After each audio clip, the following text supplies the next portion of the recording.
Hello, ladies and gentlemen, and welcome back to the Zombie Train. This is episode number 251.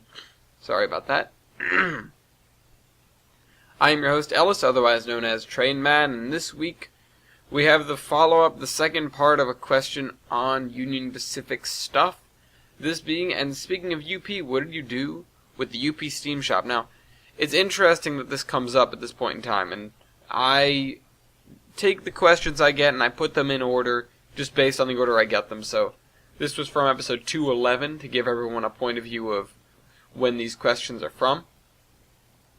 So it's a little bit behind, and yeah, we have some duplicates sometimes, but either way. So Cheyenne, Wyoming is not a particularly large town. At the time, World War Z, at the time of the Great Panic, I think a few 100,000 lived there? No, that's overstating it. There were 59,000 people that lived there, which is very small for a capital city, although Wyoming was an incredibly empty state, mostly parks and stuff like that. So you're left with Cheyenne being a very, very small town, all things considered, as far as capital cities go. That didn't help it at all, it turns out. So the first time we went to Cheyenne, we were actually, I think, the Zombie Train was on the hunt. We were on the hunt for Beta Rail because this was when they went missing, and we passed over it. We passed over Cheyenne because I hypothesized that they might have gone there for resupply. We passed over it in the Enterprise, the dirigible. And once, we passed over it, and I sort of took stock of what was there, what was available, just from the air. And I noted that there was no sign of any major human activity in the area. No fires, nothing like that. Just the occasional zombie shambling around the streets, and honestly, that was a sign enough. That was a sign in and of itself, because if you think about it, most of the time, a human that's wandering around in a city or surviving in a city, if there's a zombie out, the zombie's either going to be bashing on that guy's door, or he's going to be dead. And so we didn't see any, significant zombie carcasses, which, generally a headless carcass that isn't really decayed that much, because the solanum virus does persist in the skin and the organs and the cells for some time after a zombie is killed. But we didn't see any of that, just live zombies. That's an oxymoron, but that's what we saw. And we determined that, this was down the line, we determined that Cheyenne would make a good staging point because of its relatively small population, the proximity of its shops to everything else, and the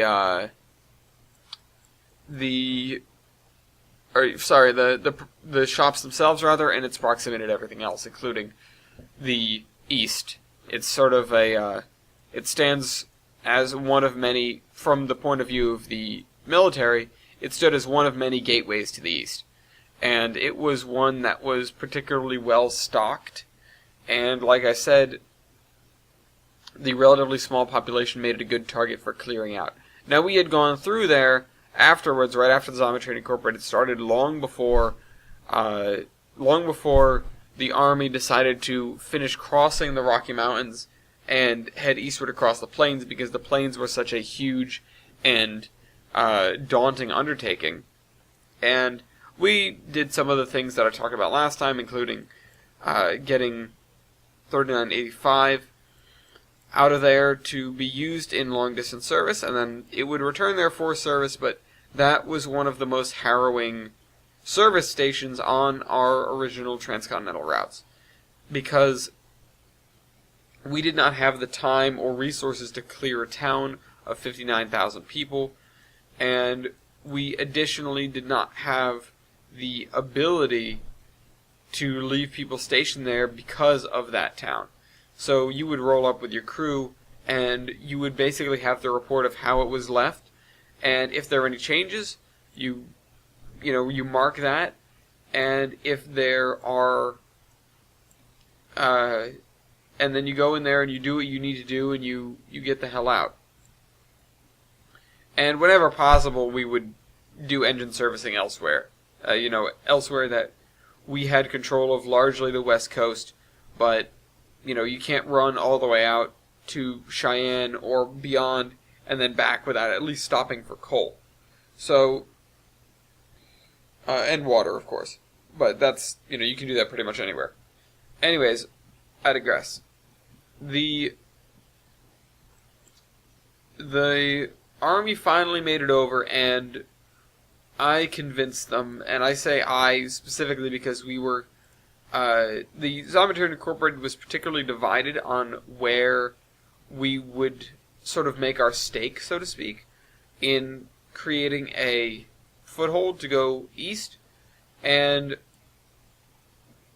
Denver was on the table, but it was determined that it was too big, and most of the other places didn't have significant size of rail yards / significant enough facilities, and so Cheyenne it was.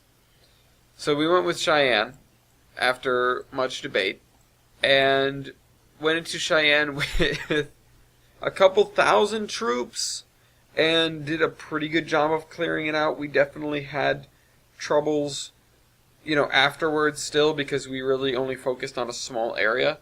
A couple thousand soldiers is a significant number, especially to bring in by troop train and keep supplied and everything. And they did a fairly good job of clearing out the immediate area from the rail yard up to the airport and then down to the highway. But other than that, a lot of the stuff was ignored. A lot of the farther out suburbs were relatively ignored, and we just established a perimeter. And I was actually there for this because this was fairly groundbreaking. Again, it was the foothold that the Army wanted. And so we just set up a perimeter on the highways mostly and at the airport. And so they started flying in supplies. And the problem that immediately arose was that the planes would attract a great deal of attention, especially from northerly suburbs. And that meant that basically we were on high alert all the time for a week or two, at least. And then I left, but, it got better over a period of time. So the reason I was there was to basically take stock of the steam shop, do a thorough sort of look once over of every engine that was available and all of the machinery that was available, things that we weren't really able to do when we were there the first time, or the second time, I guess, if you count the first time as being overhead in a large airship. And so, once we had done that, also interesting to note, the steam engine, the big boy that was there, we did not touch for a little while. We looked at it and we made notes about it when we came the third time, I guess, but we did not try to move it until we were much more established in the area, and by that time we were actually already bringing in big boys that were more easily accessible.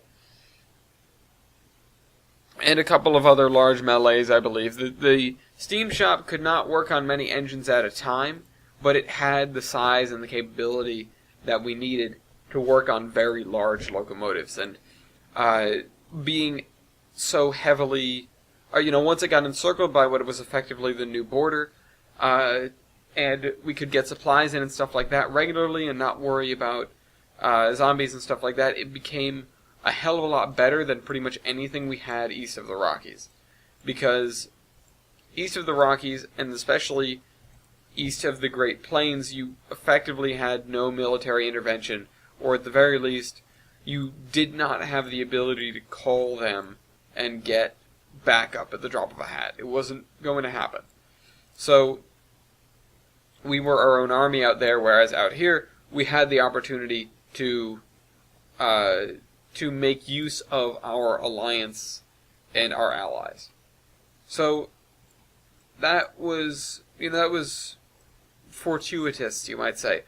The Wyoming Air National Guard Station also, now that I notice it there, might as well point it out that that was a place that the military was using a lot in terms of storage. They basically raided the place.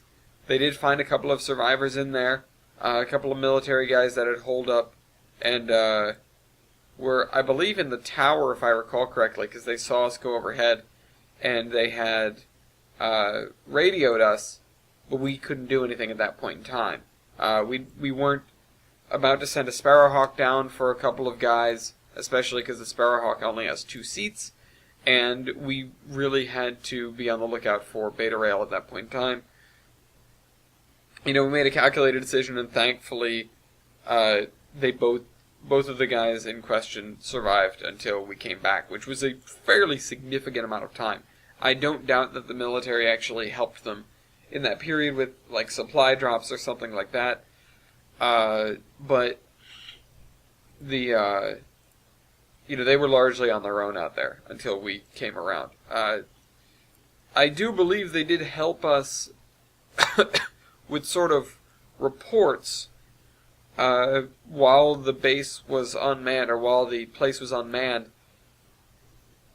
But I wasn't in the loop on any of that, at least not directly, and they didn't come out and cross town to get there, which it's a handful of blocks, and it's fairly dense, and it would have been basically a death sentence. Their only respite was the fact that the tower didn't have too many entrances, especially to the upper levels, if things went badly, and they had a pretty good view of everything. Abandoning that high ground would have been a very big mistake for them. It would have been all over, I have no doubt.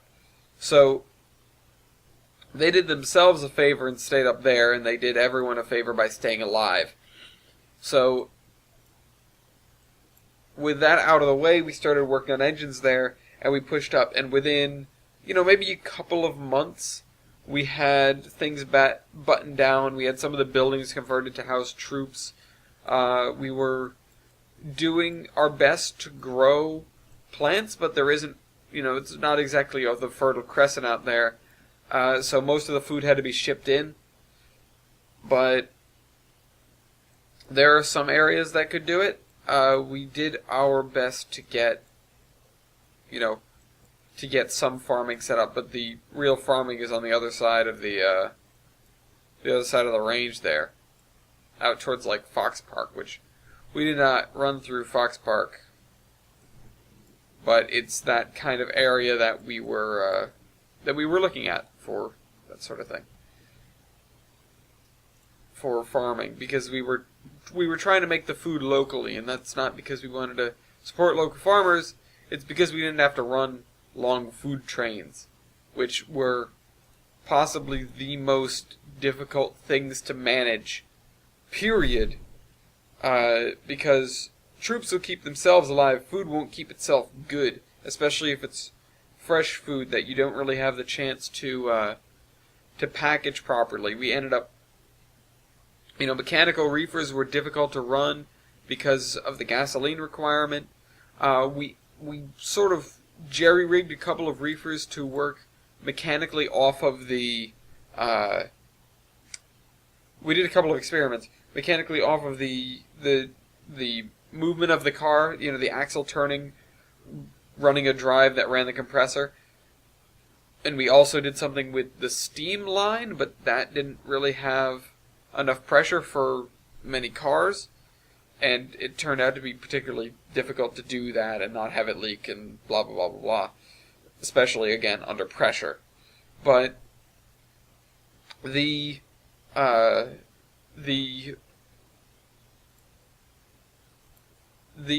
of Cheyenne and the engine shops therein sort of became a important location for